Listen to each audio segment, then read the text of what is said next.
दोस्तों first ODI match में बहुत बड़ा उलटफेर देखने को मिला। दोस्तों क्रीज पर थे शिवम दुबे और मोहम्मद सिराज। इंडिया को श्रीलंका से मैच जीतने के लिए 15 बॉल में सिर्फ 1 रन बनाने थे, फिर हुआ चमत्कार। जी हाँ दोस्तों, आप सभी ने सही सुना। दोस्तों इंडिया बनाम श्रीलंका के बीच first ODI match R Premadasa stadium Sri Lanka की राजधानी कोलंबो में खेला गया। दोस्तों इस मैच में इन दोनों टीमों के बीच क्या उलटफेर देखने को मिला, ये सारी बातें इस वीडियो के आगे मैं बतलाने वाला हूँ।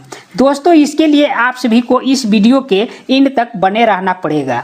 एक बात और दोस्तों, यदि आप सभी अभी तक इस वीडियो को लाइक और चैनल को सब्सक्राइब नहीं किए हैं तो इस चैनल को दिल से सब्सक्राइब करना न भूलें, क्योंकि दोस्तों ये आपकी एक लाइक और सब्सक्राइब से मुझे मोटिवेशन मिलता है और इसमें आपका कुछ भी नहीं जाता। तो दोस्तों चलिए अब बिना देर किए फटाफट वीडियो स्टार्ट करते हैं। दोस्तों श्रीलंका के कप्तान चरित असलंका ने आज टॉस जीता और पहले बल्लेबाजी करने का फैसला लिया। साथ ही इंडियन टीम को गेंदबाजी करने का निमंत्रण भी दिया। दोस्तों कुछ ही क्षणों बाद श्रीलंका की सलामी बल्लेबाज पाथुम निसांका और अभिषक्का फर्नांडो की जोड़ी मैदान पर उतरी, लेकिन दोस्तों जब तक ये दोनों बल्लेबाज क्रीज पर संभल पाते, महज 7 रन के कुल स्कोर पर श्रीलंका का पहला झटका अभिषक्का फर्नांडो के रूप में लग गया। उनके बल्ला से मात्र 1 रन आया। दोस्तों अब श्रीलंका की ओर से बल्लेबाजी करने कुशल मेंडिस आए। दोस्तों पाथुम निसांका के बीच 39 रनों की साझेदारी हुई ही थी कि तभी अचानक 46 रन के कुल स्कोर पर श्रीलंका का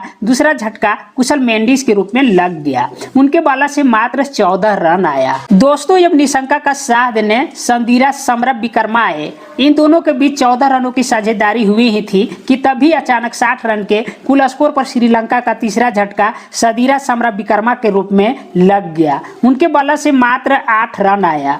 दोस्तों अब श्रीलंका की ओर से 5 नंबर पर बल्लेबाजी करने श्रीलंका के कप्तान चरित असलंका आए और एक बार पुनः पाथुम निसांका के साथ मिलकर श्रीलंका की पारी को आगे बढ़ाने का प्रयास करने लगे। दोस्तों देखते हैं देखते इन दोनों के बीच 30 रनों की साझेदारी भी हो गई, लेकिन दोस्तों तभी अचानक 91 रन के कुल स्कोर पर श्रीलंका का चौथा झटका कप्तान चरित असलंका के रूप में लग गया। उनके बल्ला से मात्र 21 बॉल में 14 रन आया, जिसमें मात्र 2 चौका शामिल रहा। दोस्तों अब पाथुम निसांका का साथ देने जनित लियानगे आए। दोस्तों पाथुम निसांका अभी भी सांड की तरह एक छोर पर डटे हुए थे, लेकिन दोस्तों 101 रन के कुल स्कोर पर श्रीलंका का 5वां झटका पाथुम निसांका के रूप में लग गया।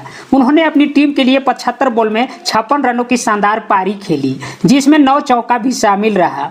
दोस्तों अब जनित लियानगे का साथ देने डुनित हुएला लगे आए। दोस्तों देखते हैं देखते इन दोनों के बीच 41 रनों की साझेदारी भी हो गई, लेकिन दोस्तों तभी अचानक 142 रन के कुल स्कोर पर श्रीलंका का छठा झटका जनित लियानगे के रूप में लग गया। उन्होंने अपनी टीम के लिए 26 बॉल में 20 रनों की पारी खेली। दोस्तों अब डुनित हुएला लगे का साथ देने वनिंदु हसरंगा आए। दोस्तों एक बार पुनः ये दोनों बल्लेबाज श्रीलंका की पारी को संभालने का भरसक प्रयास किया।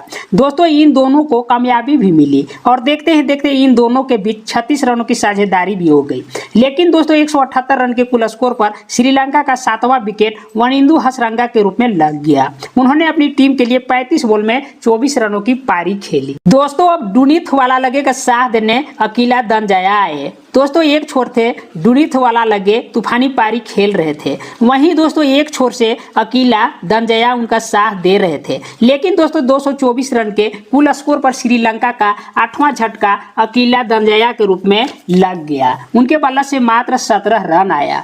दोस्तों अब श्रीलंका की ओर से बल्लेबाजी करने मोहम्मद सिराज आए, लेकिन दोस्तों कुछ ही क्षणों बाद श्रीलंका की बैटिंग पारी एंड हो गया। दोस्तों श्रीलंका की ओर से डुनित हुएला लगे 65 बॉल में 67 रनों की शानदार पारी खेली, जिसमें 7 चौका और 2 छक्का भी शामिल रहा। वहीं दोस्तों मोहम्मद सिराज के बल्ला से मात्र 1 रन आया। दोस्तों श्रीलंका की पूरी टीम मिलकर 50 ओवर में 8 विकेट खोकर बोर्ड पर मात्र 230 रन ही बना पाई। अब इंडिया को श्रीलंका से फर्स्ट ओडीआई मैच जीतने के लिए 50 ओवर में 231 रन बनाने थे। दोस्तों लक्ष्य तो आसान लग रहा था, पर इंडियन टीम 50 ओवर में 231 रन बना पाती है या नहीं, वो मैच इन होने के बाद ही मालूम चले। चलेगा। दोस्तों देखते इंडिया के सलामी बल्लेबाज कप्तान रोहित शर्मा और शुभमन गिल की जोड़ी मैदान पर उतरी और आते के साथ ही रोहित शर्मा कप्तानी पारी खेलना चालू कर दिया। लेकिन दोस्तों 75 रन के कुल स्कोर पर इंडिया का पहला झटका शुभमन गिल के रूप में लग गया। उनके बल्ले से मात्र 16 रन आया। दोस्तों अब रोहित शर्मा का साथ देने इंडिया के रन मशीन विराट कोहली आए। लेकिन दोस्तों 80 रन के कुल स्कोर पर इंडिया का दूसरा झटका कप्तान रोहित शर्मा के रूप में लग गया। उन्होंने अपनी टीम के लिए 47 बॉल में 58 रनों की शानदार पारी खेली, जिसमें 7 चौका और 3 छक्का भी शामिल रहा। दोस्तों अब इंडिया कोर से 4 नंबर पर बल्लेबाजी करने वाशिंगटन सुंदर आए। लेकिन दोस्तों वाशिंगटन सुंदर क्रीज पर ज्यादा देरी नहीं टिके, महज 5 रन बनाकर पवेलियन वापस लौट गए। दोस्तों अब विराट कोहली का साथ देने श्रेयस अय्यर आए और दोनों मिलकर एक बार पुनः इंडिया की रन गति को आगे बढ़ाने का भरसक प्रयास करने लगे। लेकिन दोस्तों इन दोनों के बीच लगभग 43 रनों की साझेदारी हुई ही थी कि तभी अचानक 130 रन के कुल स्कोर पर इंडिया का चौथा झटका रन मशीन विराट कोहली के रूप में लग गया। दोस्तों उनके बल्ला से मात्र 24 रन आया। दोस्तों अब श्रेयस अय्यर का साथ देने केएल राहुल आए। लेकिन दोस्तों जब तक ये दोनों बल्लेबाज क्रीज पर संभल पाते 132 रन के कुल स्कोर पर इंडिया का 5वां विकेट श्रेयस अय्यर के रूप में गिर गया।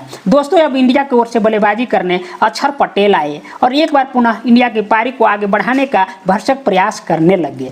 दोस्तों इस समय श्रीलंका को मैच जीतने का चांस 25% था, तो वहीं इंडिया का मैच जीतने का चांस 75% लग रहा था। दोस्तों अब देखने वाली बात थी कि आगे क्या कुछ होता है। दोस्तों देखते केएल राहुल और अक्षर पटेल इंडिया का स्कोर को 39 ओवर में 185 रन तक पहुंचा दिया। दोस्तों अब इंडिया को श्रीलंका से फर्स्ट ओडीआई मैच जीतने के लिए 66 बॉल में 46 रन बनाने थे। दोस्तों ये दोनों बल्लेबाज कोई जल्दीबाजी नहीं कर रहे थे, यानी सोच समझकर बल्लेबाजी कर रहे थे। लेकिन दोस्तों 189 रन के कुल स्कोर पर इंडिया का छठा विकेट केएल राहुल के रूप में गिर गया।